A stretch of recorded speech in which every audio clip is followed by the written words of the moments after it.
देखिए ये सब आप सरकार की नज़र से देख रहे हैं।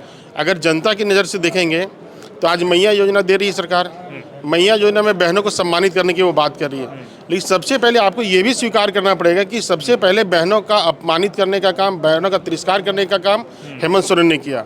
आपको याद होगा कि पूर्व की सरकार में, भारतीय जनता पार्टी के रघुवर दास की सरकार में हमारी बहनों की 1 रुपया में रजिस्ट्री, 1 रुपये में रजिस्ट्री होती थी। लेकिन वो कह रहे हैं, ये हमारी बात सुन लीजिए। वो ये कह रहे हैं ना कि वो तो बिल्डरों के लिए कर दिया था, बड़े लोगों के लिए आपने कर दिया था। जो आप मेरे को बताइए, आपको फ्री का, आप झारखंड के निवासी हैं या हेमंत सोरेन जी अगर झारखंड के निवासी हैं तो राज्य की कितनी आबादी शहरों में बसती है और राज्य में कितने महिलाएं बिल्डर हैं?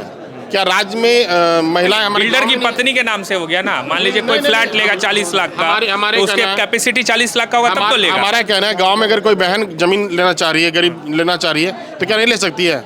बिल्कुल ले सकती है। उनको 1 रुपए का रियायत था कि नहीं है? 1 रुपए का फायदा मिल सकता था नहीं? तो आज शहरों की बात करें, ग्रामीणों की बात क्यों नहीं करेंगे आप? आज ग्रामीणों को भी बात करें तो अपमानित उन्होंने किया या नहीं किया? बहनों को अपमानित किया। शहर में रहने वाली बहन हमारी बहन नहीं है क्या? गाँव में रहने वाली हमारी बहन नहीं है क्या? आप चुनाव में घोषणा पत्र में बोलते हैं कि मैं चुनाव जीतूंगा तो 50,000 नौकरियां हर साल दूंगा। आप बहनों को मैया योजना दी है, आप युवाओं के लिए क्या किया? आप एक बार क्यों नहीं बोलते हैं? आपने यहाँ तक कहा कि नौकरी अगर नहीं दूंगा तो मैं पेंशन दूंगा, स्कॉलरशिप दूंगा। किसको 7,000 रुपया दिए, किसको 5,000 रुपया दिए? अगर आप एक नौकरी देते तो एक घर का 10 मेंबर उससे पलता। लेकिन एक काउंटर वही कर रहे हैं, आखिर में काउंटर तो वही कर रहे हैं कि आप लोगों ने भी वादे किए थे। वो सेंट्रल गवर्नमेंट की बात करते हैं, आपने भी 2 करोड़ का बात किया, आपने भी 15 लाख का बात किया। वो हमेशा जेएमएम के नेता, कांग्रेस के नेता ये कहते हैं। एक हम लोग गाँव में कहावत है, एक बच्चा जब स्कूल में फेल हो गया पढ़ाई में, तो जब गाँव में गया तो अपना पापा को बोला कि फेल कर गए, तो उसका बोला कोई बात नहीं बेटा, मुखिया बेटवा फेल पे गए। तो मुख्यमंत्री आप हैं हेमंत सोरेन जी और आप प्रधानमंत्री की बात करेंगे, ये तो बेतुका बात है। जनता आपको वोट देकर के राज्य का मुखिया बनाया है, यहाँ की बहनों का इज्जत का सुरक्षा करना किसका जिम्मेवारी है? आज यहाँ पे सबसे अधिक अगर बलात्कार की घटनाएं हुई तो आदिवासियों का हुआ।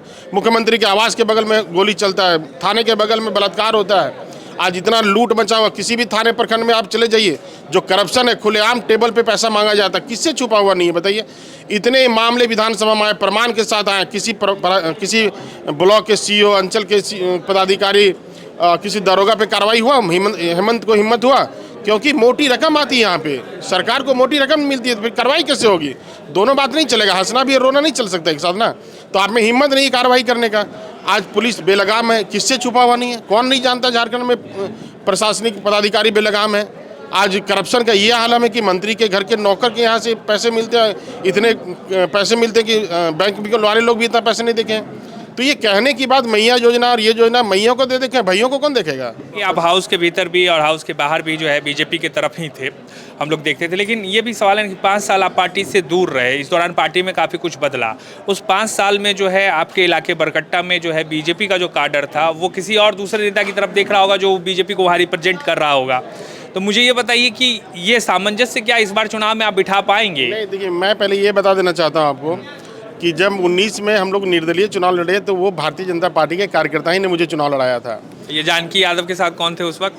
उनके साथ जो आरजेडी, जेएमएम, जेवीएम, ये वो दुनिया की जितनी पार्टियां थी, सारे पार्टियां लोग उनके साथ हैं।